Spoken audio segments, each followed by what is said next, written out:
Good morning friends. આપણે અગાઉના વિડીયોમાં ડિરેક્ટ ઇનડિરેક્ટ સ્પીચનો બેઝિક ખ્યાલ મેળવી ચૂક્યા છીએ અને એ વિડીયોની અંદર ડિરેક્ટ ઇનડિરેક્ટના બેઝિક ખ્યાલમાં આપણે વિધાન વાક્યોનો અભ્યાસ કર્યો હતો. સાથે સાથે તમને મેં તમારા ગ્રામરની અંદર રહેલા વિવિધ ઉદાહરણો લખવા અને પ્રેક્ટિસ કરવાની તમને માહિતી આપી હતી. એનું પુનરાવર્તન તમે કર્યું હશે.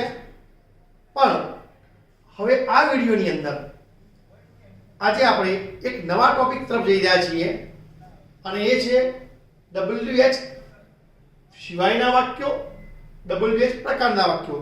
ઓવરઓલ આ બધા જ ઇન્ટ્રોગેટિવ સેન્ટેન્સ છે, પ્રશ્ન વાક્ય. ઇન્ટ્રોગેટિવ સેન્ટેન્સમાં કેવા ફેરફાર થાય છે એની ચર્ચા આપણે આ વિડીયોમાં જોઈશું. ઇન્ટ્રોગેટિવ સેન્ટેન્સના બે પ્રકાર છે.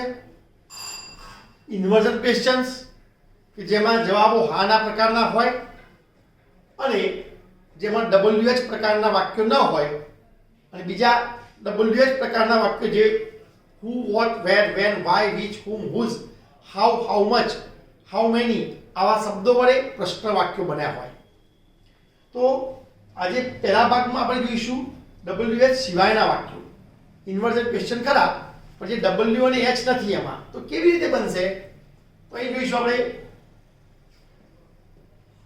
સૌથી પહેલા તો પ્રશ્ન વાક્ય ફેરફાર કરવા માટે આપણે કયા ફેરફાર કરવા પડે તો એ વાત તમને કરી લઉં કે કોઈ પણ ડિરેક્ટ સ્પીચ વાળા વાક્યને ઇનડિરેક્ટમાં ફેરવવું હોય તો રિપોર્ટિંગ વર્બ તો આપણે પહેલા જોઈ લઈશું. અહીંયા બધા જ રિપોર્ટિંગ વર્બ ભૂતકાળમાં છે.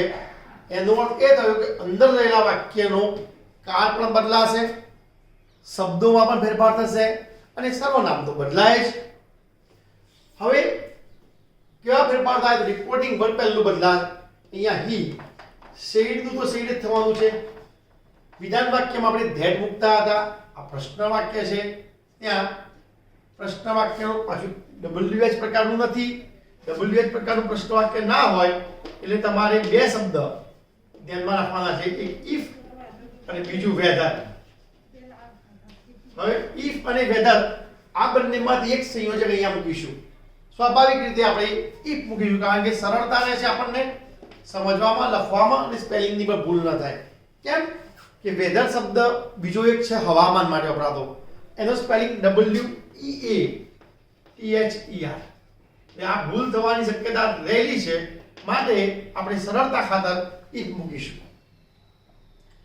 He said if. હવે said આપણે ક્યાં મૂકતા હતા? વિધાન વાક્યમાં. મારે તમને એ કહેવું છે અહીંયા આપણે શું મૂકીશું ખબર પડી? અહીંયા પ્રશ્ન વાક્ય છે માટે ask મૂકીશું. said વિધાન વાક્યમાં હતું, પ્રશ્ન વાક્યમાં આપણે ask મૂકીએ.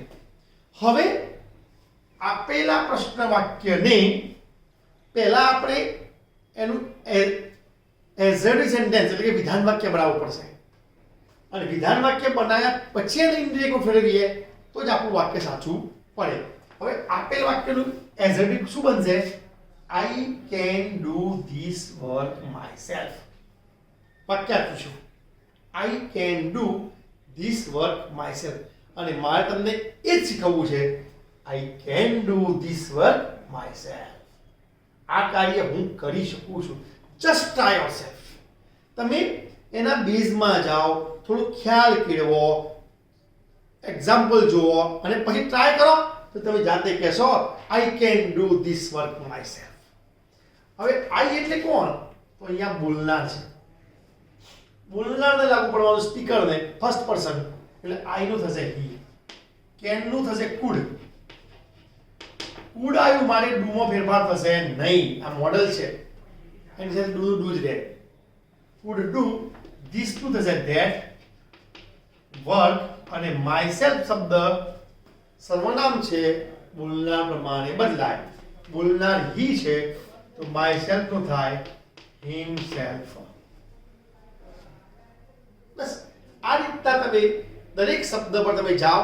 એક વાક્યમાં એવું નથી કે માત્ર બે જ ફેરફાર હોય, એક વાક્યમાં 5 પણ ફેરફાર હોય, 7 પણ હોય ને 10 પણ હોય. પ્રમાણે જ કન્ટિન્યુ તમે નોટ કરતો અહીંયા શું, આ વાક્યમાં શું, હવે શું, એમ તમે જશો તો તમે ક્યાંય ભૂલ નહીં કરો. છેલ્લી ખાસ સૂચના કે પ્રશ્નાર્થ ચિહ્ન રહેતું નથી, પૂર્ણ વિરામ થઈ જાય છે. આ વાત તમે મગજમાં રાખશો, નહીં તો બાળકો આ જ ભૂલ કરે છે અને માર્ક ખોવે છે. બરાબર. Second sentence, you said to the asked us if. do હોય, does હોય કે did હોય, વાક્યની શરૂઆતથી નીકળી જાય તો એના પછીનું વાક્ય already as it is sentence જ છે. પણ એઝ ઇટ ઇઝ સેન્ટેન્સ હોવાના નાતે અહીંયા તમે જોશો તો વાક્યની શરૂઆતમાંથી ડુ, ડઝ કે ડીડ કાઢી નાખીશું આપણે તો ઓટોમેટિક એ વાક્ય વિધાન વાક્ય બનતું હોય છે. હકાર, નકાર ને પ્રશ્નની વાત. હા, તો આપણે વાત કરતા હતા કે ડિરેક્ટ સ્પીચમાંથી ઇનડિરેક્ટ સ્પીચમાં આપણે શું ફેરફાર કરતા હતા. તો જ્યારે ડુ, ડઝ કે ડીડ આપેલું હશે એ simple present, simple past tense બતાવે છે. સિમ્પલ પાસ્ટ ટેન્સ બતાવે ત્યારે વાક્યની અંદરથી ડીડ નીકળી જાય અને ઓટોમેટિક ક્રિયાપદને ભૂતકાળ બની જાય એવું સમજવું પડે. ડઝ નીકળી જાય તો ક્રિયાપદને એસ લાગેલો છે એ આપણે વિધાન વાક્યમાં સમજવું રહ્યું, અને ડુ નીકળે તો બીજો કોઈ ફેરફાર રહેતો નથી, એ વિધાન વાક્ય છે. બરાબર. એટલા માટે મેં તમને 3 ઉદાહરણ દ્વારા સમજાવું છું. હવે ડુ નીકળી ગયું છે, આનું વિધાન વાક્ય બન્યું you watch TV at night. You means listener, second person, તો અસ નો કરતા થયો વી. સિમ્પલ પ્રેઝન્ટ નું સિમ્પલ પાસ્ટ થાય વોચ ટીવી એટ નાઇટ, અને છેલ્લે ફૂલ સ્ટોપ. સી આસ્ક્ડ અને પ્રશ્ન વાક્ય છે માટે ઇફ. સિમ્પલ પ્રેઝન્ટ છે આપણ નેહા gives the reply, આવું વાક્ય બનશે. Neha gives the reply every day. નામનું એમને નામ નેહા. સિમ્પલ પ્રેઝન્ટ નું થશે સિમ્પલ પાસ્ટ, કારણ કે રિપોર્ટિંગ પર ભૂતકાળમાં છે. gave the reply every time. Full stop. એ જ વસ્તુ આગળ જોઈશું આપણે. they said to છે તો said to નું થશે asked us. Simple future tense છે માટે if.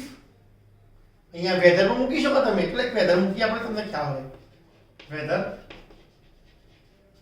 હવે ડીડ વાળું વાક્ય ભૂતકાળમાં છે, આપણને ખ્યાલ છે, તો એ વાક્યને પહેલા આપણે ભૂતકાળ તરીકે સમજીએ.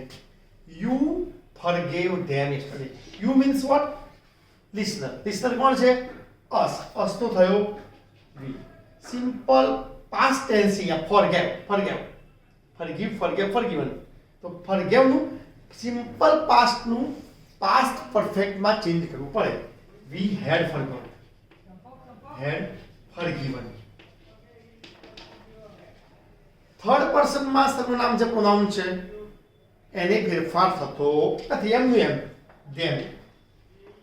અને યસ્ટરડે નું ધ પ્રીવિયસ ડે, આ સ્પેલિંગમાં ભૂલ ન થાય એનું ધ્યાન રાખજો. Previous day, the previous day. હવે છેલ્લું વાક્ય જોઈશું. અહીંયા બોલનાર અહીંયા છે સ્પીકર.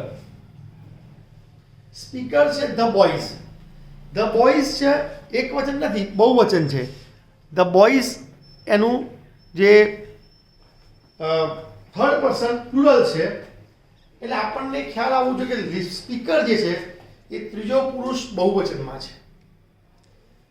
પણ આપણે જોવાનું ભલે પાછળ આપ્યું છે બોલનાર, એને આપણે પહેલા લઈશું ધ બોયઝ. આસ્ક. હવે આખા વાક્ય, આ વાક્યને આપણે વિધાન બનાવીશું. જો ડબલ એક પ્રશ્ન નથી એટલે સંયોજકતા આગળ મૂકીશું જ. વિધાન વાક્ય શું બનશે આનું assertive? You will help us in this matter. અહીંયા યુ એટલે listener. The boy is a speaker છે પહેલો પુરુષ, યુ સેકન્ડ પર્સન લિસનર, પણ અંદર લિસનર આપેલું નથી. જો બતાવો મને, ધ બોય સેડ ટુ અહીં આપ્યું છે ના. તો જ્યારે લિસનર આપેલું ન હોય એટલે કે સેકન્ડ પર્સન આપણને કોણ છે એનો ખ્યાલ ન હોય અને વાક્યની અંદર સેકન્ડ પર્સનનું પ્રોનાઉન રહેલું હોય, યુ હોય, યોર હોય, યોર્સ હોય, ગમે તે પ્રોનાઉન રહેલું હોય, તો એ પ્રોનાઉન લિસનરને લાગુ પડે. પણ લિસનર આપેલું ન હોય તો લિસનર પોતે હું બની જાઉં અથવા અમે બની જઈએ. એનો અર્થ એવો થયો. મેં એમ કહ્યું હોય કે ચોપડી ખોલો, મેં કોને કીધું? જેણે સાંભળ્યું એને કીધું છે. લિસનર સાંભળનાર છે, બીજો પુરુષ છે, માટે અહીંયા યુ તરીકે હું સાંભળનાર થયો એટલે મારે આઈ સમજવો. તો વાક્ય આમ બનશે, ધ બોયઝ આસ્ક્ડ ઇફ. વાક્ય વિધાન છે you will help us in this matter. You means કોણ? આઈ. વિલ નું થશે વુડ. હેલ્પ. હવે ફરી પાછું આ સર્વનામ આવ્યું. શબ્દ આ ખાસ ધ્યાન રાખવાની વાત છે. સર્વનામ ક્યાં બદલાશે, શબ્દો ક્યાં બદલાશે એ ખબર નહીં પડે તો વાક્ય રચના ખોટી પડે. અસ, અસ નો થશે એટલે કે અસ શબ્દ સ્પીકર લાગુ પડે, કારણ પહેલા પુરુષનું સર્વનામ છે, બોલનાર લાગુ પડે. બોલનાર ધ વોઇસ છે એટલે અસ નું ઓલરેડી કર્મ વિભક્તિનું રૂપ થાય ધેમ, એટલે ધ બોયઝ એ ધે થયો. અસ ની લાઈનમાં તમે સર્વનામના ટેબલમાં જાઓ, તમે મી, અસ, યુ, હિમ, હર, ઇટ, ધેમ, તો ધેમ થયું ધેમ. પછી in this matter, in this નું થશે ધેટ મેટર. તમે જાતે જોઈ શકો ગાડી કે દરેક શબ્દમાં કેટલા ફેરફારો થાય.